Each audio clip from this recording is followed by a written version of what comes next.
He was talking about Elon Musk, Neuralink, artificial intelligence, the white papers of these cryptocurrencies, the future world that is determined by the writings of men projecting their ideas onward into the future.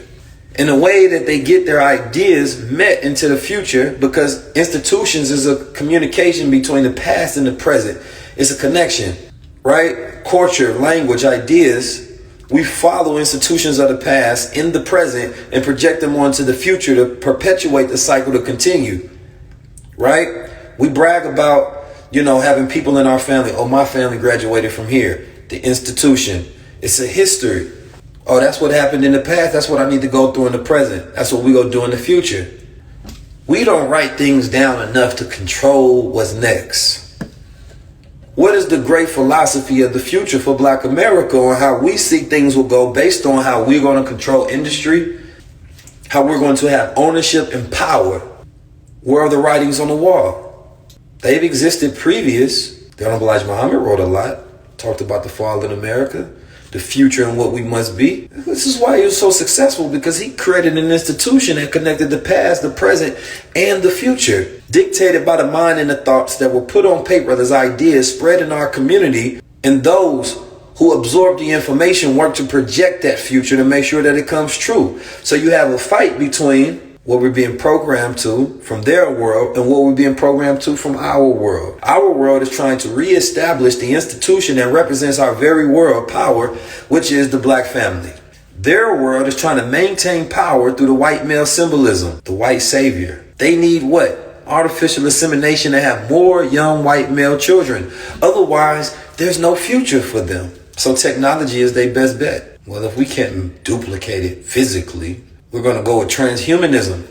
Matter of fact, we're going to project all of these other sexual things onto the rest of the world so we can slow down your production, since ours is naturally slowing down whether we like it or not. Bills, jobs, colleges, the lies that they sell us, we buy into on a consistent everyday basis. Every single day we buy into it, and we continue to do it. The way we feel about ourselves, think about ourselves, influenced by a world that we didn't create. Why do we continue to go with it? So we went to high school for 4 years. Don't know what the budget we needed for high school, how much we paid for it.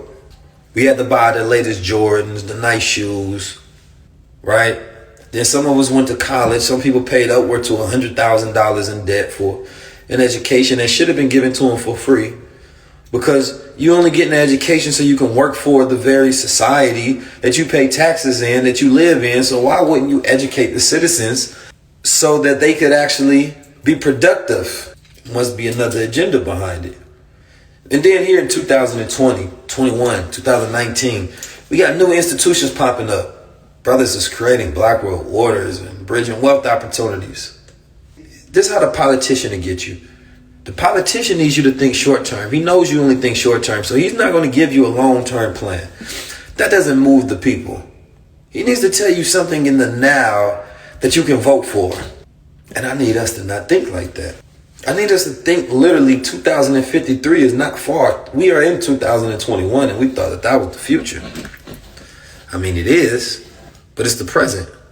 It's the present. I posted a video. The young man came to my video shoot and pulled up, 16-year-old young man. He started to page Keys quotes, started taking my quotes, posting them. I said, great job, I'll pay you for it.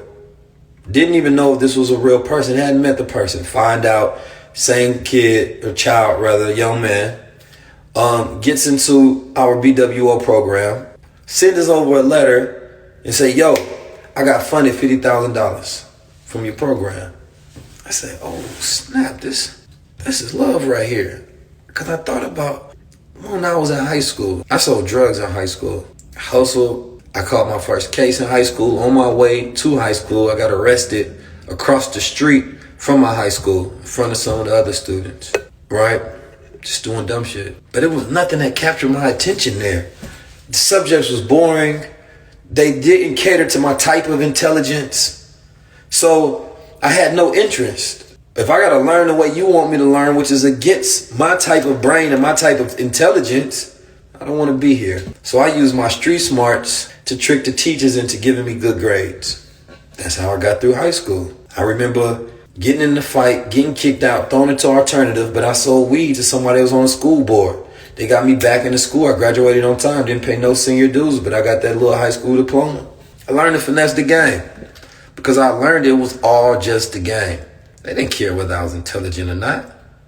Poor teachers thought they cared, but they only knew what they were taught. But if I had opportunities where it was like some men came together and they were like, yo, you get in this, we're going to teach you how. You ain't got to be a rapper to have money. You got to be a drug dealer to have money. You got to be these things to have money. Like, you can just be yourself and get money. You can be yourself and build wealth and power and institution.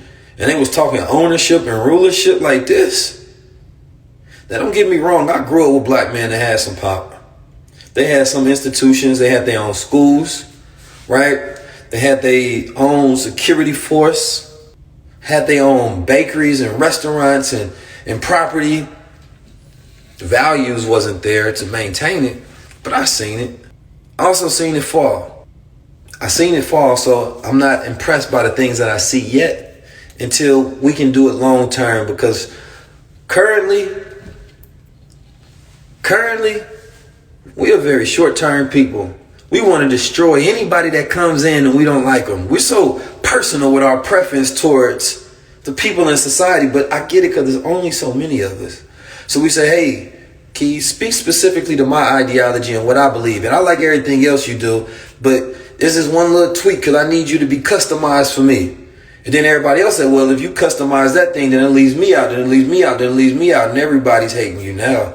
You could have done nothing to no one whatsoever. You can literally wake up every single day, research, study, learn, come on here, build business, industry, teach, and lead. Still going to be some of our people that's hating you. That's what it is. That's what we deal with. I remember when I was in the streets, the way I was in the streets. And I learned before I even started this that people only get mad when you're successful at what you're doing. Nobody cares if you do something and you're a failure at it. But the moment you become successful at it, then it becomes an issue. Because who has time to be yelling and complaining about somebody who ain't doing it the good way? But I understand, that's our people. Everybody wants the person that they truly look up to, because it's misadmiration, the same energy it takes to love, it takes to hate. But we want to have better relationships with each other. I get it. But these institutions outside our communities have failed us 1,000 times harder. Yet we still go back to them over and over and again. We go to that liquor store that yelled at us. We go to those institutions that's failed our parents. They failed the last generation, this generation, and the next. We still go back to it. We still think that, no, that's the way things are. We should just go back and give it another try. But we cut each other off at the slight of disrespect, at the slight of disagreement, any contention. I'm done with them. But we go back and we give they were another shot over and over and over and over. The banks rob us, take money out of our account. We learn about this. We learn about bank runs. We learn about the interest rates. We learn about how they just robbing us of our money. Go right back to them. It's the most consistent relationship that we have. Institutional authority. The colleges, half of America plus some are in debt. Half of America is in debt. Plus more, I'm talking about billions in debt. Yet every year, somebody's telling somebody else to go to college. Even the people that be in debt. Took them 10, 20 years to pay it off. Your whole world is designed for you from somebody else's mind. They gave you a template for your world. Preschool, nursery, elementary, middle school, high school, college, jobs. In between those jobs, clubs, lounges, fun, vote, pray, church, mosque, go to age of retirement. Then you can depend on the government for all of the work that you've done since you poured into the system, and then you can die. That's the template for the life? That shit sound terrible. But see, when the people that are smart enough to control the territory of time, they write these ideas down, they design your world, you agree to the assignments that they give you, and you go out there in the world trying to produce the reality that they had set forth for you. Just don't sound like life to me. Waiting to retire, the concept of retirement itself is early death. There's no retirement for life. Don't make no sense. So I always think, how would the world be if I designed this? If I designed the world, what would people do? What would be their ideas in the next 30, 40, 50, 60 years? How could you just manifest your imagination and figure out what you want to do on a daily basis? I see why so many black people want to be rappers, but then of course that is just another template because of our lack of creativity. If you enjoy the music, you don't have to get paid for it. You don't have to be famous for it. There's so many different ways to make money.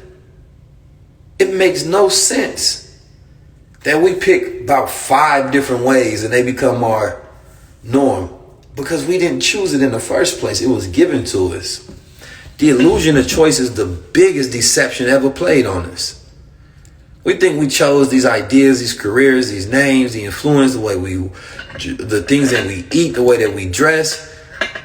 We have no idea that it's all been predetermined for us because we don't control none of the institutions that these things come out of. So when somebody tries to give you a new mind to think in a new way, which creates a new reality, bro, you sound smart and everything. I like what y'all doing and everything, but I don't know if I'm like, I ain't ready for it though. I ain't ready for it though.